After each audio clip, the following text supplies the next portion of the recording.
Hello， 大家好啊！今日想分享嘅呢係我個人覺得係一啲女人嘅恩物嚟嘅。咁當然啦，我唔知道對大家係咪恩物嚟㗎啦。咁但係對於我嚟講就係恩物嚟嘅。咁就唔關於一啲化妝品事，亦都唔關於護膚品事嘅，係關於一啲食用嘅嘢或者用嘅嘢嘅。咁係啦，咁我哋而家分享嘅呢就係呢一個紅豆水啊！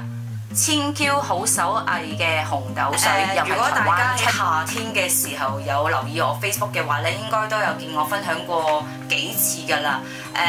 當初咧我係收到嘅試用嚟嘅，我收到一包嘅，因為佢而家呢一個咧一包入邊有因為而家你見到咁大包啦，咁入邊咧就係咁樣細細包咁樣一包包嘅，咁入邊咧有30咁嘅 size 嘅，係啦，即係30包啦，入邊有。咁我當初係收到試用嚟㗎嘛，我亦都有分享過上 Facebook 嘅，大家都見到啦。咁但係我已經係試用嗰一包咧已經係用晒㗎啦，跟住之後咧我係自己係自購回購再回購㗎啦。我而家到今時今日應該食咗佢大概有3包左右啦，即係呢一個大 size 啊，3包到啦，係啦，我自己都已經回購咗㗎啦。咁點解會回購咧？咁當然對我有效果，我先回購㗎啦。因為我上網search 過嘅，咁台灣人咧就話會用呢一個紅豆水咧攞嚟去水腫嘅，每日都飲就話可以去到一個水腫嘅，即係你全身有水腫問題嘅話咧，你呢一樣嘢對你有幫助嘅咁。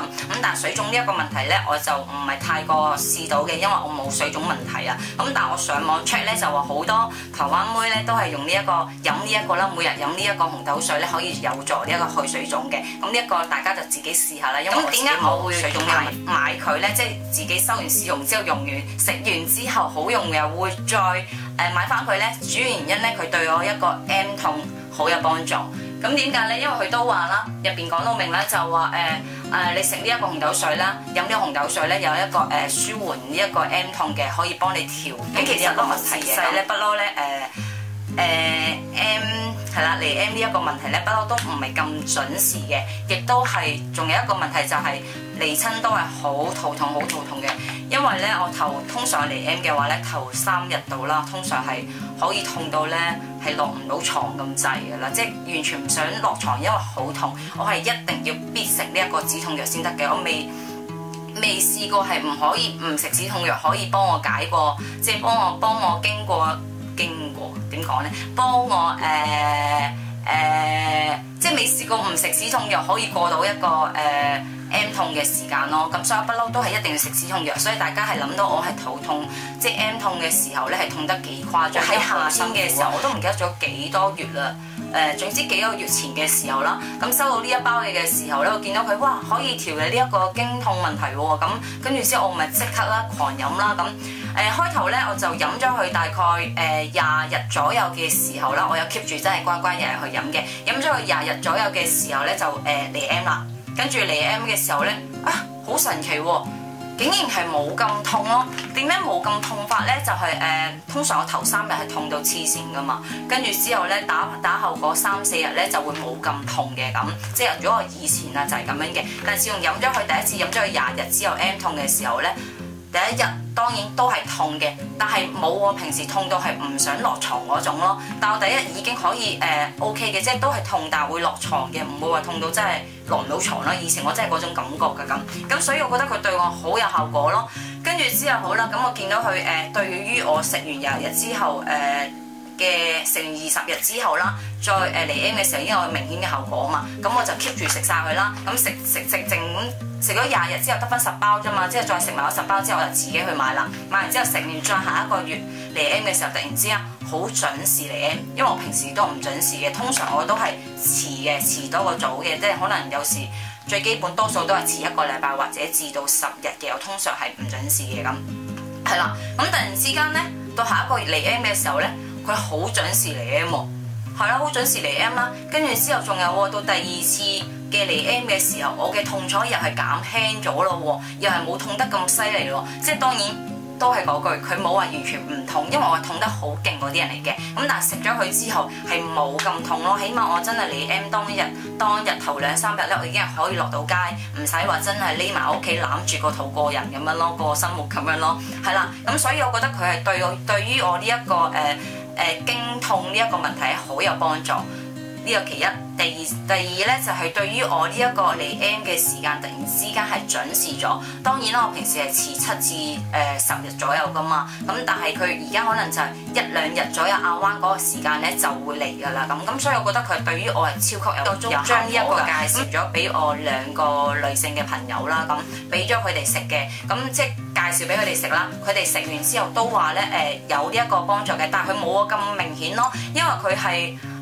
點講呢？佢係冇我咁肚痛得咁犀利嗰啲人嚟嘅。佢話佢平時都嚟 M 都可以唔使食止痛藥嘅，咁但係佢話食完之後覺得準時咗，呢一個係真嘅，咁係啦。咁所以啦，咁所以我介紹俾你哋嘅話，我唔知道大家嘅效果同我咪一樣咯。咁所以我都講下俾你聽，我啲朋友食完又係點樣咯，係啦。咁因為我誇張過佢，咁所以我誇張佢嘅時候，我食完之後個效果呢就明顯啲嘅。咁所以呢一個我都超級推介俾你嘅，因為佢真係好幫到我啊，所以我一定係會 keep 住去食呢一樣嘢咯。咁再加埋就台灣人就話可以去到水腫啊嘛，咁所以大家水腫呢個問題就自己試下啦。咁係啦，呢一個超級推介。佢其實係點樣嘅咧？佢一包就係咁樣噶嘛，跟住咧你開出嚟咧之後咧，你倒喺呢度，我再倒喺呢個杯度啦。